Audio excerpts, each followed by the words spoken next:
In the middle of the sea, an earthquake shakes the bottom of the ocean with such strength that it creates cracks that emit a bright blue light. On the surface, a couple is enjoying their time together when the guy surprises his girlfriend with a proposal. Before she can reply, suddenly something pulls the man underwater. The woman is confused as she looks around, only to start screaming when his dead body floats up to the surface. Soon the killer appears too. It's an alpha zombie, who immediately kills the woman. Meanwhile Hunter, Ray, and his niece Jada are having fun fishing when they see another boat catching fire in the distance. They immediately rush over and Hunter helps to put out the flames before anything serious can happen. The fire was started by mishandled fireworks, which Hunter confiscates because he's the local supervisor. He also scolds the group in the boat for drinking and sailing, but Blaine doesn't take it well. Meanwhile on top of a cliff, a mysterious man watches the blue light with his binoculars. Back to Hunter's group, they go back to fishing and Ray catches something quite big on his line. After some effort, he pulls it out and is shocked to see a dead person's body looking completely blue.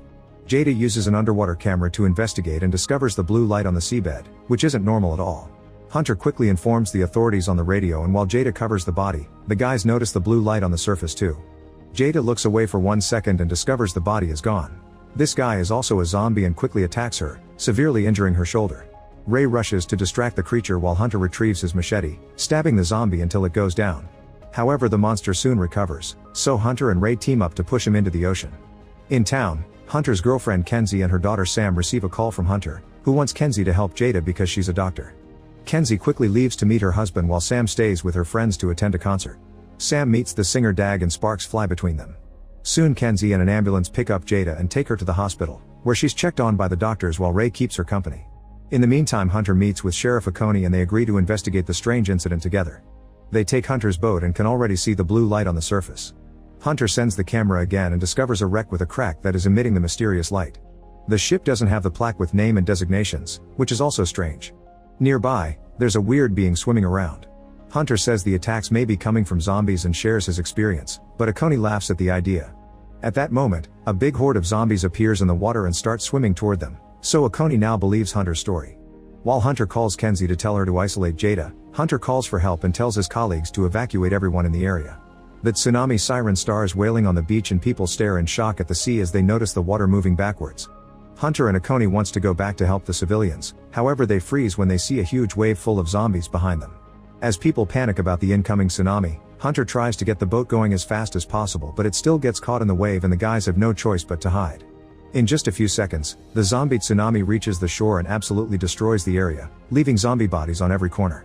Hunter and Oconee make it safely to the shore too and Oconee pulls out his gun on a zombie, but he decides to save bullets for now. At the hospital, Kenzie informs Ray that most of the staff has been evacuated so Jada won't be seen for a while, meaning she and Ray will have to stay in quarantine for now. Back on the beach, there are quite a few survivors, so Hunter and Oconee try to warn them of the danger. However, it's too late. The zombies that crashed with the wave are waking up and more are coming out of the sea to attack every person they can reach. Most survivors end up becoming zombies too, making the horde even bigger. Oconee and Hunter use their gun and machete to kill a few zombies, however there are too many of them and people keep on getting killed.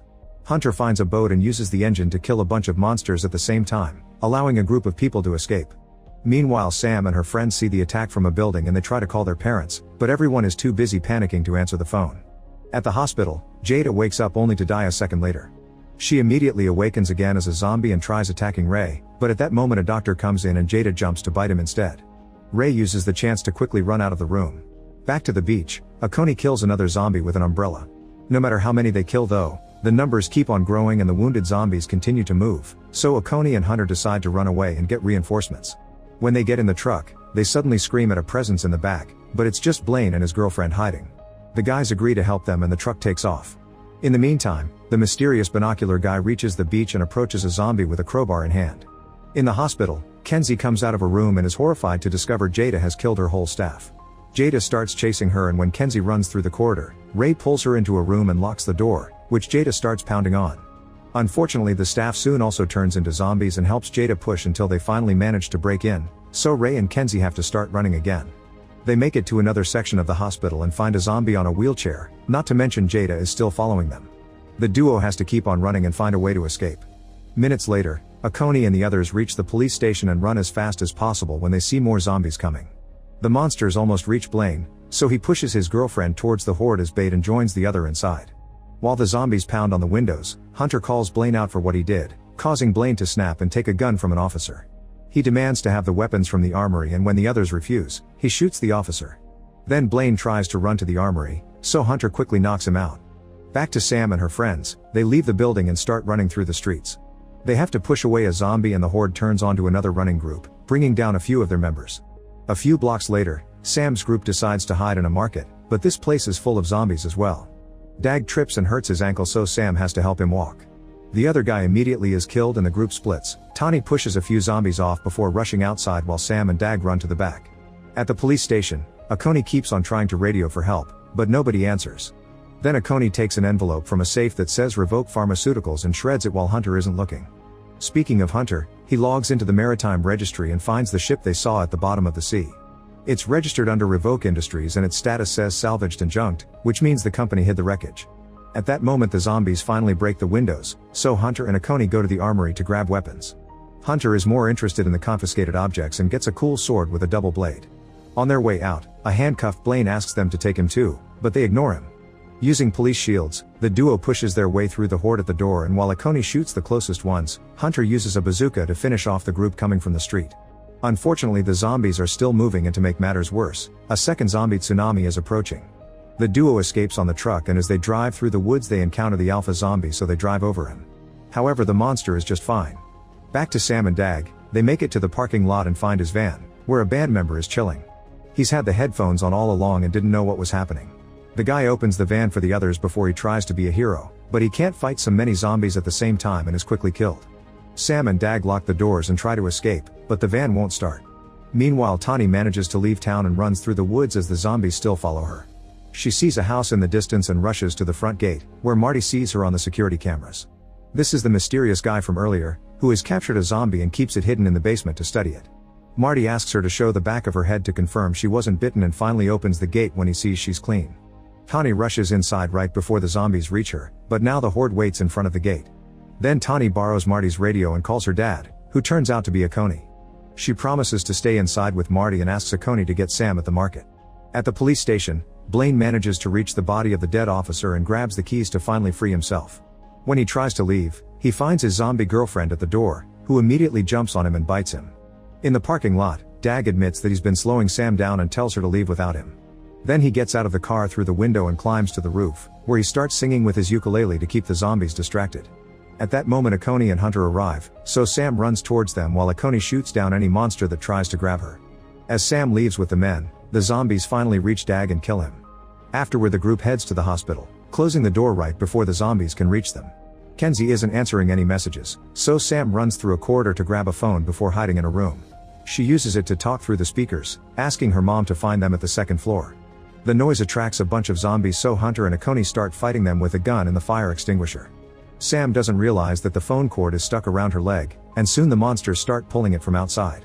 A zombie breaks the door with its head, so Sam has to defend herself with a double blade. At the same time Hunter grabs 2 wires from the power box and electrocutes a zombie, which starts an electricity chain that jumps from creature to creature and kills them all. Then Kenzie and Ray arrive in the elevator.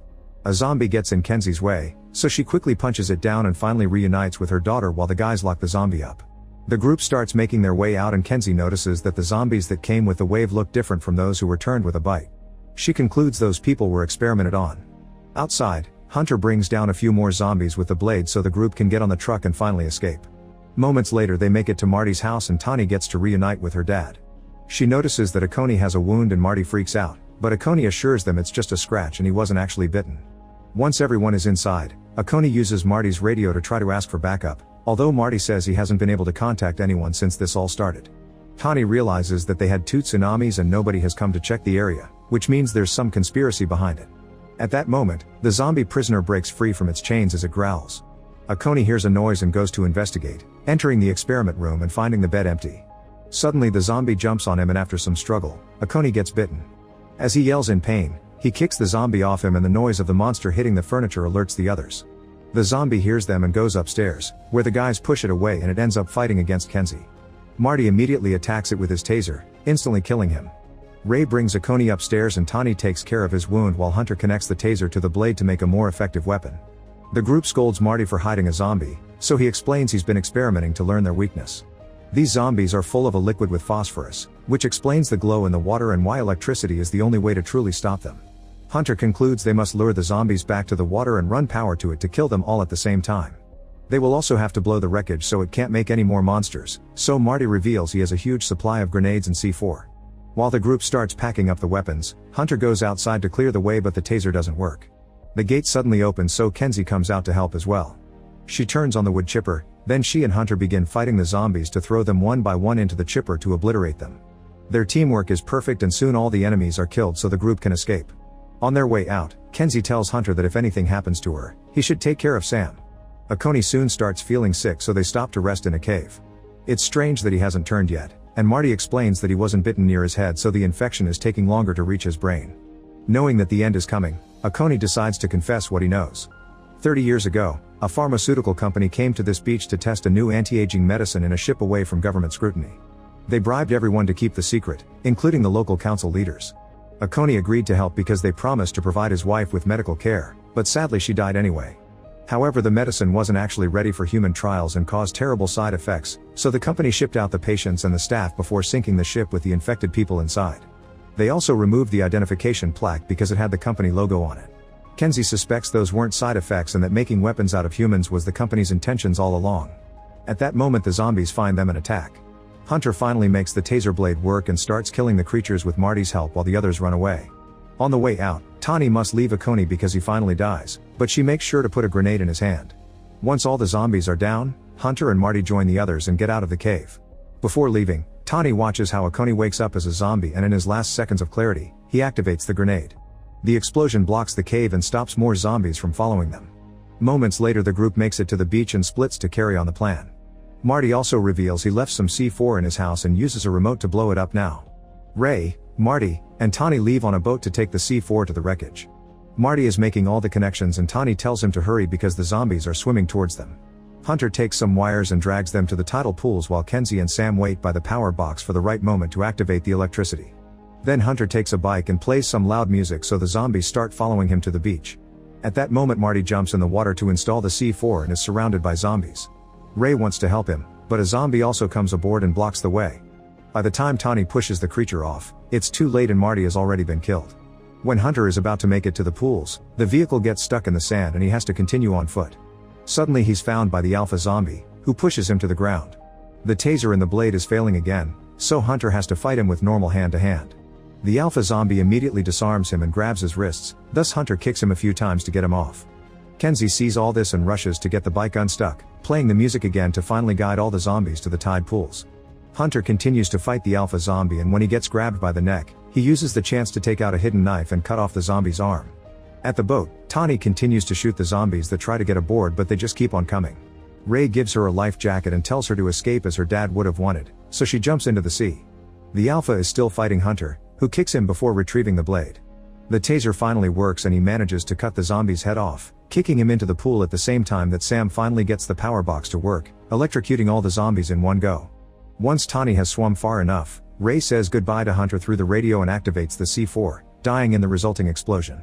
A huge wave forms and begins approaching the beach, so Hunter has to run away. He finds his way blocked by a zombified Blaine and takes great pleasure into stabbing him with the blade, making his head explode. Then Hunter manages to escape right before the wave hits the shore. He reunites with Kenzie and Sam, who are helping Tani out of the water.